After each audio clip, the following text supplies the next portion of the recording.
Irmãos queridos, boa noite. Graça e paz, alegria, dia do Senhor, domingo, um dia no qual nós somos lembrados da vitória do nosso Rei. Um dia que nós somos lembrados, irmãos, que as dores, que os sofrimentos desta terra um dia terão fim. Nós cremos que o Senhor Jesus, de fato, venceu a morte e por meio da sua ressurreição, nos dá também a garantia de que nós não morreremos eternamente. Nós viveremos com Ele para todo sempre. Que neste domingo, nesta noite, você possa então se alegrar no seu Deus. Que você possa então olhar para Cristo e encontrar nele a esperança da sua salvação.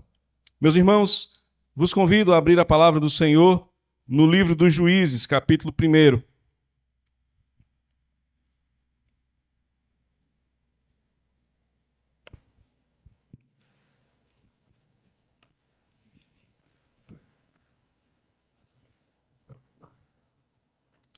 Livro dos Juízes, capítulo 1, a partir do versículo 16.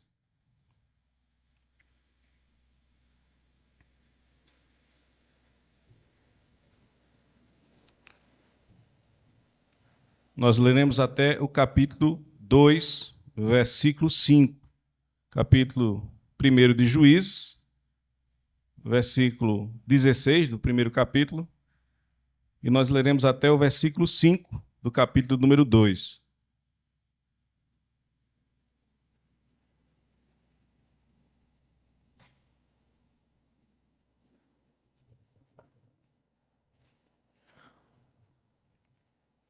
Ouça com atenção, com reverência, mas, acima de tudo, com fé. Esta é a inerrante palavra de Deus, a poderosa palavra do Senhor. Ouçamos o que diz o Senhor nesta noite. Os filhos do Queneu, sogro de Moisés, subiram com os filhos de Judá, da cidade das Palmeiras, ao deserto de Judá, que está ao sul de Arade. Foram e habitaram com este povo. Foi-se, pois, Judá com Simeão, seu irmão, e feriram aos cananeus que habitavam em Zefate, e totalmente a destruíram. Por isso lhe chamaram Orma. Tomou ainda Judá a Gaza, a Asquelon e a Ecrom, com seus respectivos territórios. Esteve o Senhor com Judá, e este despovoou as montanhas, porém não expulsou os moradores do vale, porquanto tinham carros de ferro. E como Moisés o disseram, deram Hebrom a Calebe, e este expulsou dali os 3 filhos de Anak. Porém, os filhos de Benjamim não expulsaram os jebuseus que habitavam em Jerusalém. Antes, os jebuseus habitavam com os filhos de Benjamim em Jerusalém, até ao dia de hoje. Subiu também a casa de José contra Betel, e o Senhor era com eles. A casa de José enviou homens a espiar Betel, cujo nome dantes era Luz. Vendo os espias um homem que saía da cidade, lhe disseram: mostra-nos a entrada da cidade, e usaremos de misericórdia para contigo. Mostrando-lhes ele a entrada da cidade, feriram a cidade a fio de espada. Porém, aquele homem e a toda a sua família deixaram ir. Então se foi ele à terra dos heteus e edificou uma cidade, e lhe chamou Luz. Este é o seu nome até ao dia de hoje. Manassés não expulsou os habitantes de Bet-Seã, nem os de Taanak, nem os de Dor, nem os de Ibleão, nem os de Megido, todas com suas respectivas aldeias, pelo que os cananeus lograram permanecer na mesma terra. Quando, porém, Israel se tornou mais forte, sujeitou os cananeus a trabalhos forçados e não os expulsou de todo. Efraim não expulsou os cananeus habitantes de Gézer, antes continuaram com ele em Gézer. Zebulon não expulsou os habitantes de Quitrom, nem os de Naalol, porém os cananeus continuaram com ele, sujeitos a trabalhos forçados. Aser não expulsou os habitantes de Aco, nem os de Sidom, os de Alabe, os de Axibe, os de Elba, os de Afeca e os de Reob. Porém, os asserritas continuaram no meio dos cananeus que habitavam na terra, porquanto não expulsaram. Naftali não expulsou os habitantes de Bet-Semes, nem os de Bet-Anat, mas continuou no meio dos cananeus que habitavam na terra. Porém, os de Bet-Semes e Bet-Anat lhe foram sujeitos a trabalhos forçados. Os amorreus arredaram os filhos de Dan até as montanhas e não os deixavam descer ao vale. Porém, os amorreus lograram habitar nas montanhas de Eres, em Aijalon e em Saalabim. Contudo, a mão da casa de José prevaleceu e foram sujeitos a trabalhos forçados. O limite dos amorreus foi desde a subida de Acrabim e desde Sela para cima. Capítulo 2. Subiu o anjo do Senhor de Gilgal a Boquim e disse: Do Egito vos fiz subir e vos trouxe a terra que, sob juramento, havia prometido a vossos pais. Eu disse: Nunca invalidarei a minha aliança convosco. Vós, porém, não fareis aliança com os moradores desta terra. Antes derribareis os seus altares. Contudo, não obedecestes à minha voz. Que é isso que fizeste? Pelo que também eu disse: Não os expulsarei de diante de vós. Antes vos serão por adversários e os seus deuses vos serão laços. Sucedeu que, falando o anjo do Senhor estas palavras a todos os filhos de Israel, levantou o povo a sua voz e chorou. Daí chamarem a esse lugar Boquim e sacrificaram ali ao Senhor. Vamos orar, meus irmãos? Baixe sua cabeça. Vamos pedir ao Senhor que fale conosco por meio da exposição da sua santa e bondosa palavra. Santo Deus e eterno Pai, nós neste instante nos colocamos diante do Senhor. Te rogamos que o Senhor seja conosco. Nós precisamos, ó Deus, entender este texto. Nós precisamos que o Senhor traga luz aos nossos corações, aos nossos olhos. Nós precisamos que o Senhor remova a dureza de nosso coração para que sejamos então capazes de ouvir claramente o teu doce evangelho. Nessa noite, ó Deus, o Senhor deve vir até nós e nos confrontar, expor os nossos pecados. Mas o Senhor também, ó Deus, nos traga graça. Nos apresente Cristo Jesus, o nosso Redentor, o nosso Salvador. É em nome dele, ó Deus, que nós choramos, hoje e para todos sempre. Amém. Meus irmãos, você já passou por a situação de esquecer alguma coisa muito importante? Talvez você tenha esquecido em algum dia de tomar aquela medicação que é tão necessária para a sua vida e você teve um problema de saúde muito sério por causa desse esquecimento. Você já esqueceu, já teve a infelicidade de esquecer o aniversário de uma pessoa muito importante da sua vida, da sua família? Se você passou por isso, certamente também passou por problemas de cunho familiar, de cunho emocional, diante desse esquecimento. Você já se esqueceu de pagar um boleto e, por causa disso, teve que pagar juros e certamente teve aí um problema financeiro? Esquecer, certamente, é um problema muitas vezes. Nós, quando esquecemos de detalhes que são tão importantes para a nossa vida, nós teremos que entender que isso trará sobre nós algum tipo de consequência. Nós somos o povo de Deus, nós somos a igreja. Nada pode ser mais precioso para nós do que lembrarmos que nós temos uma aliança com Deus, que nós não somos de nós mesmos, mas que pertencemos ao Senhor. Entender que fazemos parte do povo do Senhor, que somos parte da igreja, irmãos, é entender que nós temos responsabilidades, que o Senhor nos abençoa, que o Senhor nos provê de salvação, mas que o Senhor nos chama a responsabilidade de vivermos não para nós mesmos, mas de vivermos para Ele, segundo a sua boa e santa palavra. Quando nós olhamos para esse texto do livro dos Juízes, nós encontramos Israel se esquecendo da sua aliança com Deus. Um período conturbado é o período dos Juízes. Os irmãos que estiveram conosco aqui domingo passado hão de se lembrar que a história ela começa muito boa. Judá começa a conquistar vitórias. Nós temos também um primeiro juiz apresentado ainda no capítulo 1, chamado Otiniel, um homem que é levantado pelo Senhor para conquistar vitórias. Alguém que será, de fato, isso apresentado ainda no capítulo 3, um bom exemplo de liderança em um período tão conturbado justamente pela falta de bons líderes.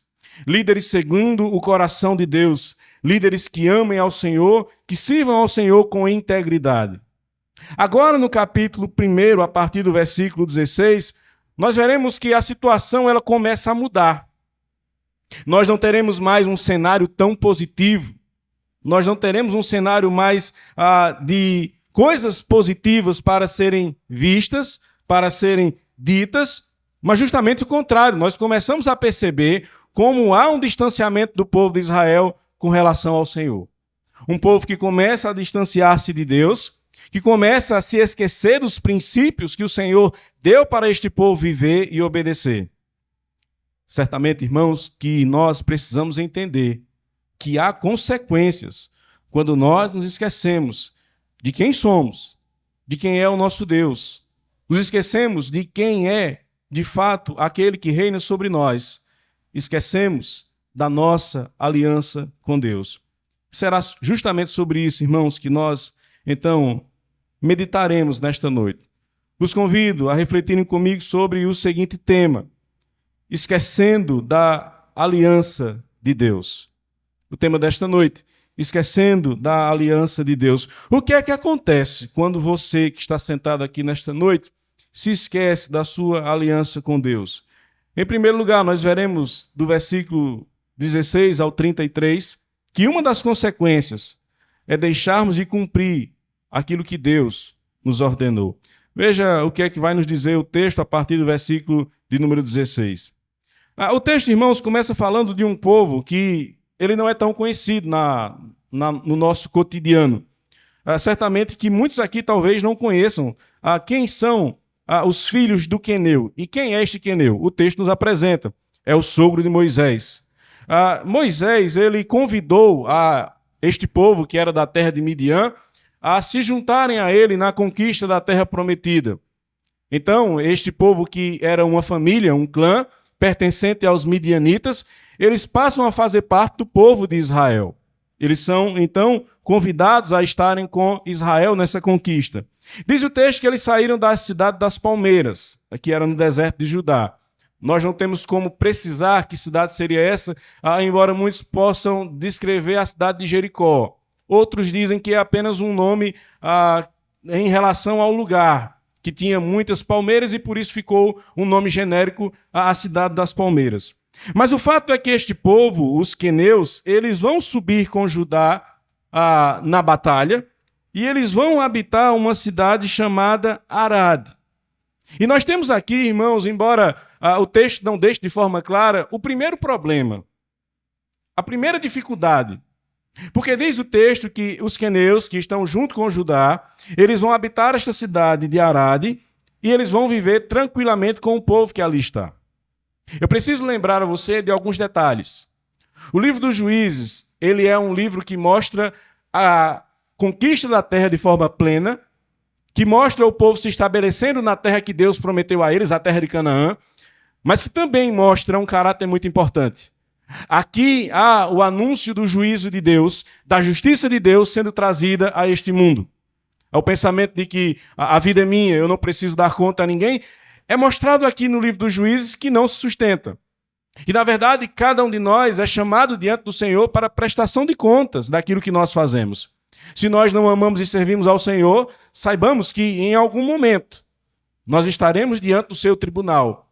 E nós seremos, então, julgados pelos nossos atos. E, com justiça, receberemos da parte de Deus, se não somos convertidos a Ele, a devida punição.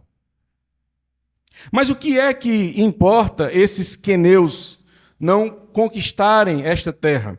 Bom, é apenas o início, é apenas o começo de uma longa história de desobediência a Deus. Porque Judá tinha aqui uma missão de mostrar, não apenas para este clã que está sendo incorporado a eles, mas também tinha a missão de mostrar para todo o povo que assim deveria proceder. Qual é o assim? Enfrentar os habitantes que ali estavam, mostrar o juízo de Deus e habitar na terra.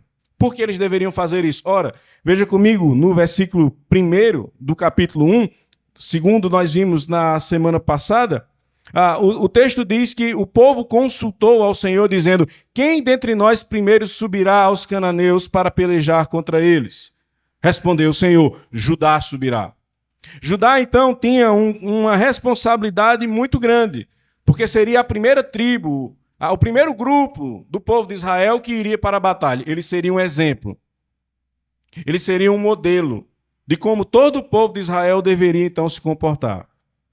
Diz o versículo número 17, já na continuação da nossa exposição, que Judá foi com Simeão, seu irmão, e aqui você tem as duas tribos. Judá havia convidado Simeão para a batalha e fez então uma promessa: se você lutar comigo, eu vou depois ajudar você na conquista do seu território. Assim aconteceu. Simeão então recebe da parte de Judá esta ajuda. Diz o texto que eles feriram os cananeus que habitavam em Zefate e destruíram totalmente aquela cidade, chamando depois ela de Orma. Parece que as coisas aqui estão melhorando, mas o que nós vemos, na verdade, é um contraste entre um momento bom e um momento negativo. Na mesma proporção que você começa a observar coisas boas, você também começa a observar coisas ruins, o que é estranho. Não deveria ser este o cenário. E há uma progressão daquilo que é ruim, não daquilo que é bom. O versículo de número 18 diz que Judá tomou outra cidade chamada Gaza, Asquelon, Ecrom, com seus respectivos territórios. Por que é que Judá consegue esta vitória? O versículo 19 nos mostra, nos apresenta. Esteve o Senhor com Judá. O Senhor estava com Judá e por isso Judá conseguia vitórias. O Senhor estava abençoando Judá e por isso Judá conseguia ser bem-sucedido no seu avanço militar. Mas no mesmo versículo nós temos uma colocação que deve nos chamar a atenção. Porque diz que, porém, já no final do versículo 17, não expulsou os moradores do vale, porquanto tinham carros de ferro. Ora, por que é que Judá não consegue expulsar um outro povo com quem eles tinham que lutar? Porque o Senhor não estava com eles? Não faz sentido, porque o texto acabou de dizer que o Senhor estava com Judá.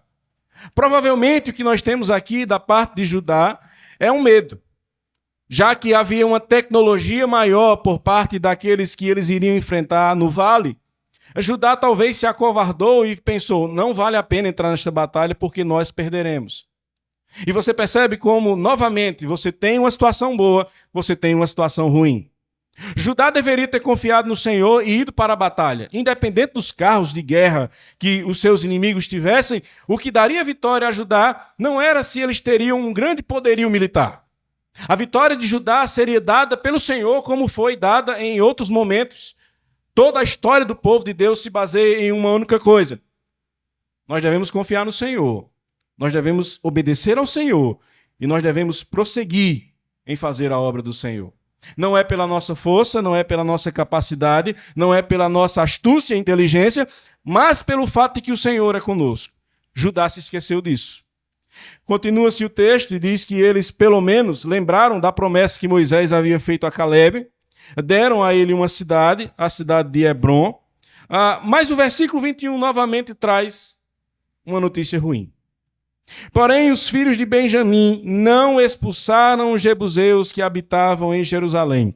Se os irmãos bem prestaram atenção na nossa exposição do domingo passado, vão lembrar que Judá expulsou os moradores de Jerusalém. Eles conquistaram a cidade. Só que aqui diz o texto, já no mesmo capítulo, que Jerusalém estava nas mãos de um outro povo chamado jebuseus. Judá perdeu o controle também desta cidade. Judá não conseguiu mantê-la do seu lado. O que é que acontece então? O povo de Deus começa a ser derrotado. Uma outra tribo, a tribo de Benjamim, sai para a batalha, mas também fracassa. Diz aqui o texto que eles não conseguem expulsar os jebuseus que habitavam em Jerusalém.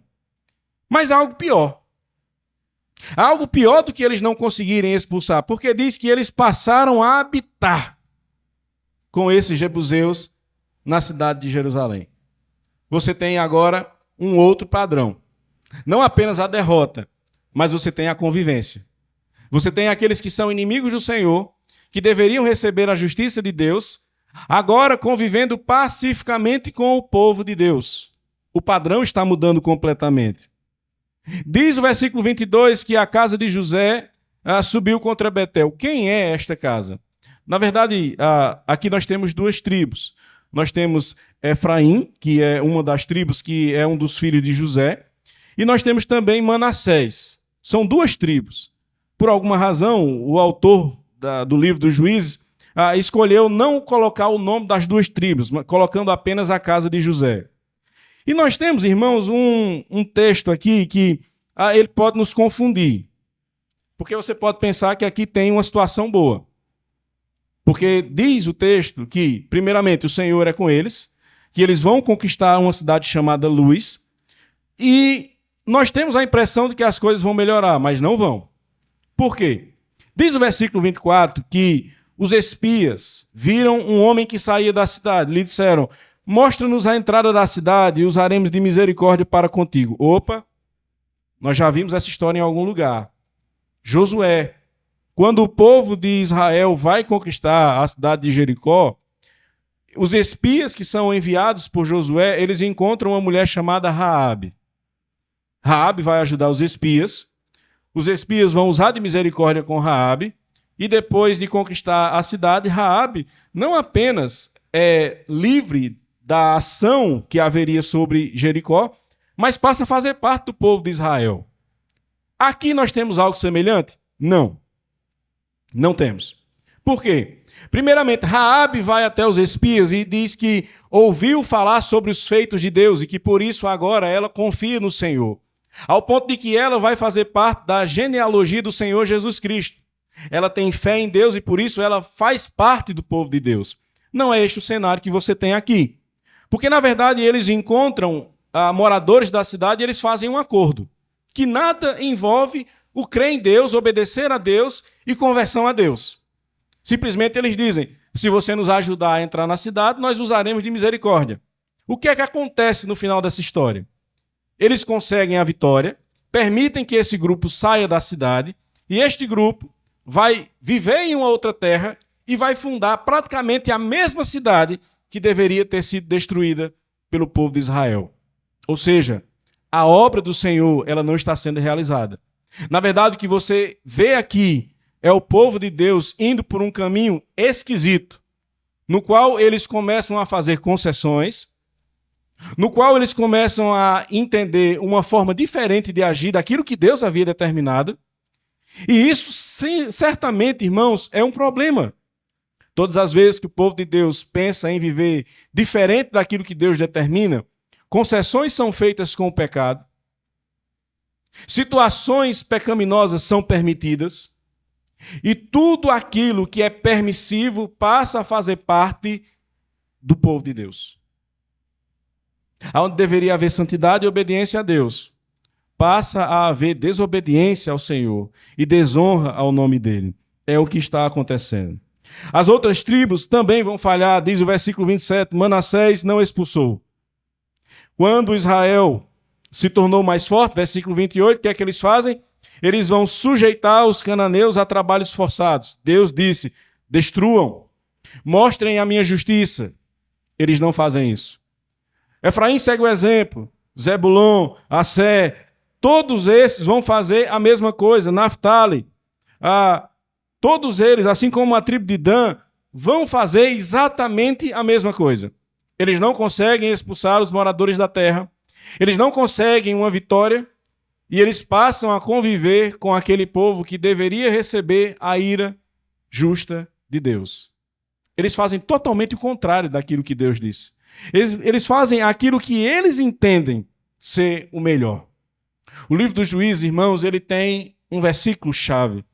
Capítulo 17, versículo 6. Naqueles dias não havia rei em Israel. Cada um fazia aquilo que achava mais reto. Cada um fazia aquilo que achava melhor. Todas as vezes que o povo de Deus se esquece da sua aliança com Deus, eles deixam de fazer aquilo que Deus disse para que eles fizessem. E eles passam a viver, então, segundo os desejos do seu próprio coração. Talvez você, aqui nesta noite, nunca tenha parado para pensar sobre as consequências de fazer concessões. Deus diz uma coisa para você e talvez você entenda que isso não deve ser levado ao pé da letra. O Senhor nos orienta a vivermos em santidade. E, estranhamente, os crentes começaram a viver de uma outra forma. Tudo é permitido, nada é pecado, e quem falar sobre o pecado é que é o errado. Há uma inversão de valores. Há uma forma diferente de se enxergar como viver para a glória de Deus. Entenda uma coisa.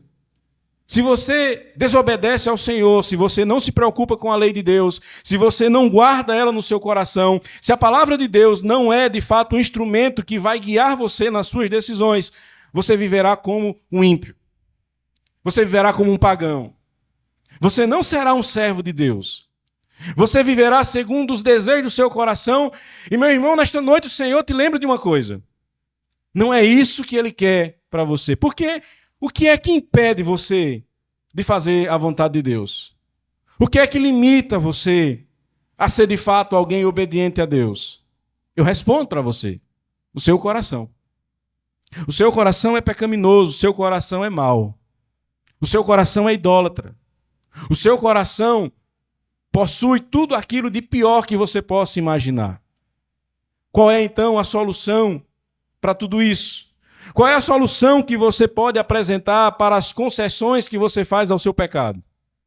Qual é a solução que você pode apresentar diante de uma sociedade que se levanta contra você e que você se cala por medo de parecer alguém que está sendo muito crente? Santo demais. Qual é a solução? Olhar para Cristo. Quando você hoje comer o pão, beber o vinho, lembre-se daquele que obedeceu de forma plena a Deus. Lembre-se daquele que deu a sua própria vida em sacrifício de obediência a Deus Pai. A nossa fé e esperança não pode estar em nós mesmos. A nossa fé e esperança só pode estar em Cristo. Aquele que foi obediente, como diz Paulo, obediente até a morte e morte de cruz. Não confie no seu coração. Não confie nas concessões que são sugeridas para você. É só uma festa. É só uma cerveja. É só uma vezinha. Vamos, o que é que tem? Se você passar a escutar estas sugestões, desobedecendo aquilo que Deus diz para você fazer, você não vai viver segundo aquilo que Deus quer para você. Você viverá como um ímpio. Mas, irmãos, a graça de Deus, ela se revela de forma que muitas vezes nós não percebemos. Israel teve este comportamento terrível, mas o Senhor não abandonou a Israel. A partir do capítulo 2, versículo 1, nós vemos que quando a nossa aliança com Deus, ela é esquecida, e disso é gerado a nossa falta de obediência àquilo que Deus ordenou. Nós veremos a partir do versículo 1 do capítulo 2 até o versículo número 5, que o Senhor, Ele vai nos repreender de forma dura. Diz o versículo 1 do capítulo 2: Subiu o anjo do Senhor de Gilgal a Boquim e disse: Do Egito vos fiz subir e vos trouxe a terra que sob juramento havia prometido a vossos pais. Eu disse: Nunca invalidarei a minha aliança convosco. Nós temos aqui um ato gracioso da parte de Deus. O Senhor, Ele manda um mensageiro, um anjo. Ele manda alguém não para executar milagres. Ele manda alguém para simplesmente pregar a palavra do Senhor para este povo rebelde, lembrando a eles do compromisso que eles deveriam ter com o Senhor. Veja, você não vê aqui uma manifestação como fogo descendo dos céus. Você não vê uma manifestação como a terra se abrir. O que você vê simplesmente é um mensageiro da parte de Deus que vai ao seu povo e diz: vocês se esqueceram de tudo aquilo que eu fiz por vocês. O que é que Deus fez por esse povo? Escravos durante 400 anos no Egito, sem condições alguma de se libertarem desse cativeiro. O Senhor os liberta com o seu poderoso poder, com a sua força incomparável.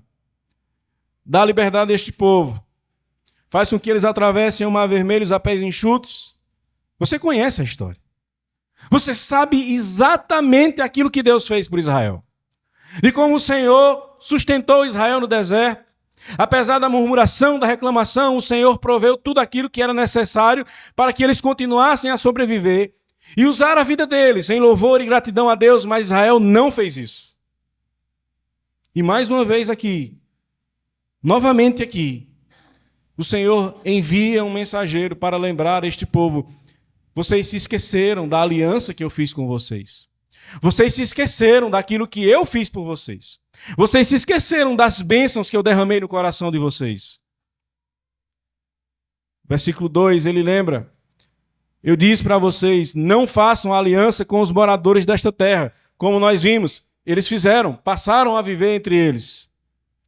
Eles deveriam derrubar os altares, que ali os falsos deuses de Canaã eram adorados para que o verdadeiro Deus pudesse ser adorado. Israel não faz isso.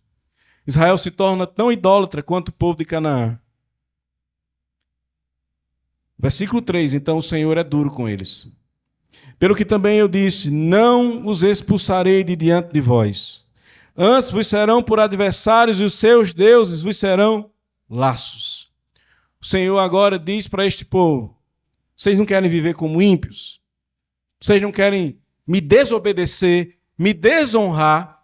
Vocês não querem simplesmente viver na prática do pecado? Pois muito bem. Pois saibam que esses que querem o mal de vocês, os inimigos de vocês, eles não serão expulsos, porque vocês não têm capacidade de fazer. E eu não vou expulsá-los.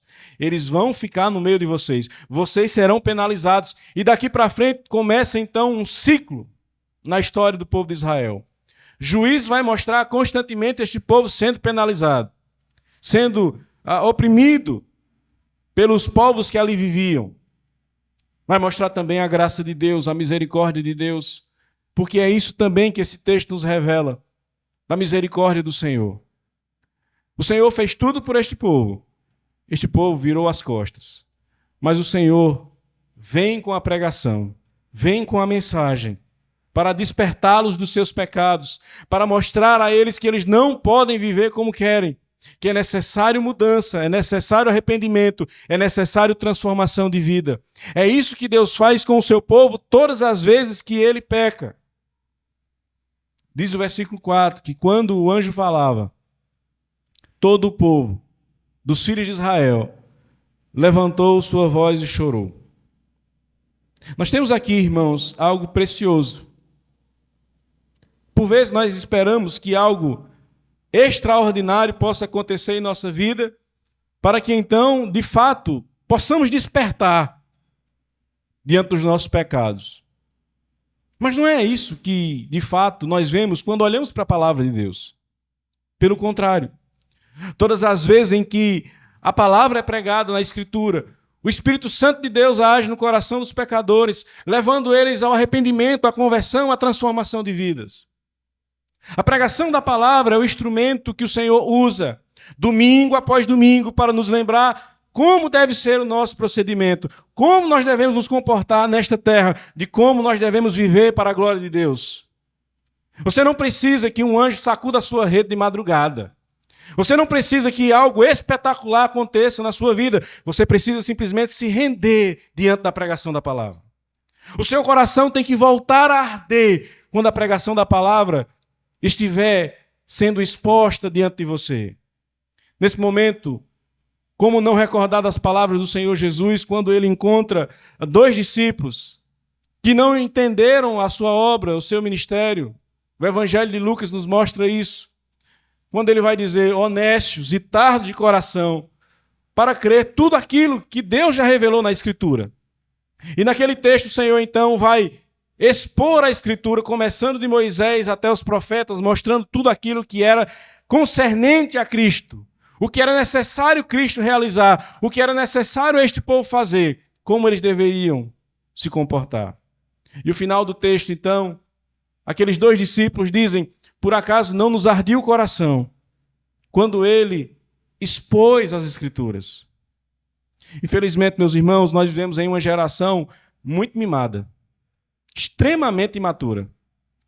Não se pode falar sobre pecado porque vai ter muito irmão revoltado, chateado. Se o pastor fala sobre um determinado pecado, é comigo.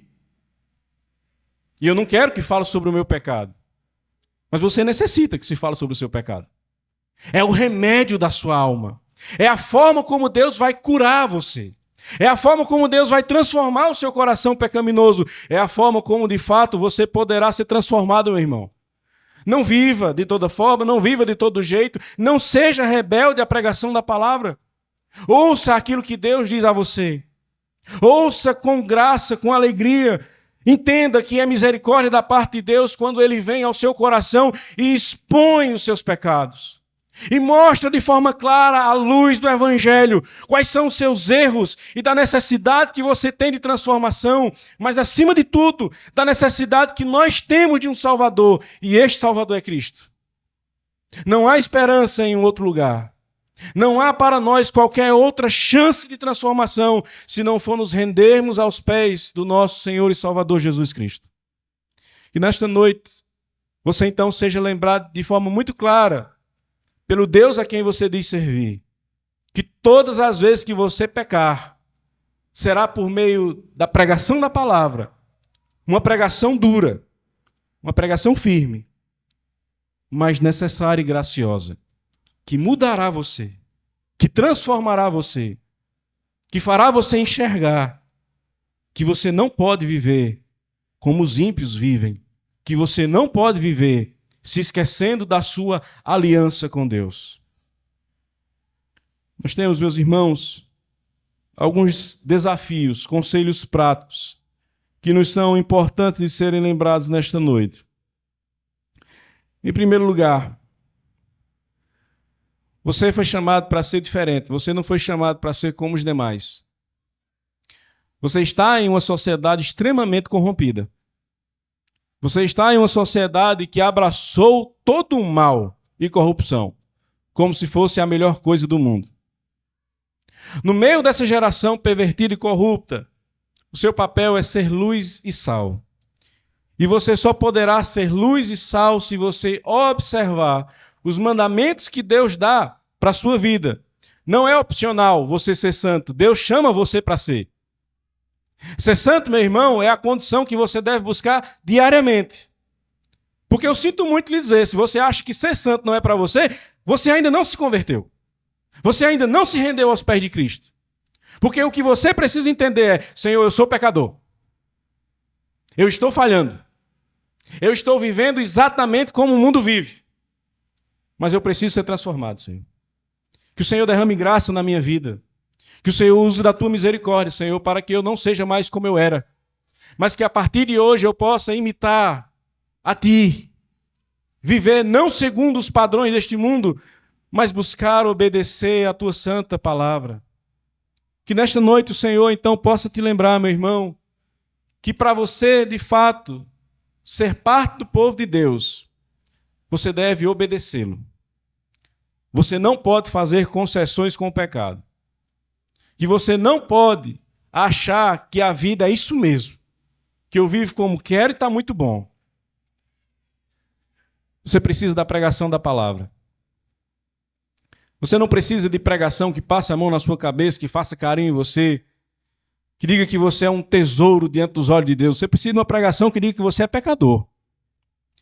Você precisa de uma pregação que mostre seu pecado, que coloque o dedo na sua ferida e que doa, e que machuque, mas que leve você ao Redentor, que leve você em choro e desespero diante de Cristo, para que você encontre nele a graça que vai superabundar o pecado que você tem cometido.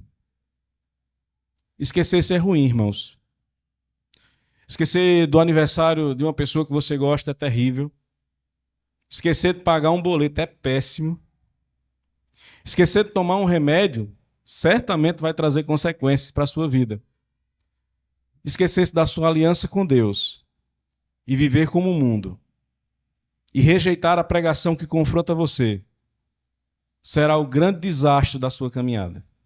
Nada pior do que isso. Mas vá ao Senhor. Vá a Cristo. Confie nele. Confie na sua graça, na sua misericórdia. Confie em que ele é capaz de trazer arrependimento ao seu coração e fazer você enxergar a necessidade de viver para a glória do seu nome. Que o Senhor nos abençoe, irmãos. Que o Senhor nos faça enxergar estas santas verdades. Maranata. Ora vem, Senhor Jesus. Santo Deus, nós te rogamos nesta noite. Seja conosco mais uma vez. Derrama da tua graça sobre nós. Não permita, ó Deus, que venhamos a viver como o mundo vive. Que sejamos diferentes. Que sejamos fiéis a ti. Que o Senhor, ó Deus, possa nos mostrar, não apenas hoje, mas todos os dias, os nossos pecados, as nossas falhas, nos apresentar a tua graça que muda, transforma e que é capaz de colocar um miserável pecador em uma situação de graça, de alegria, pela transformação do seu coração. Que o Senhor nos ajude, ó Deus, a viver para o teu santo evangelho de modo digno. É o que nós te rogamos no nome santo de Jesus. Amém.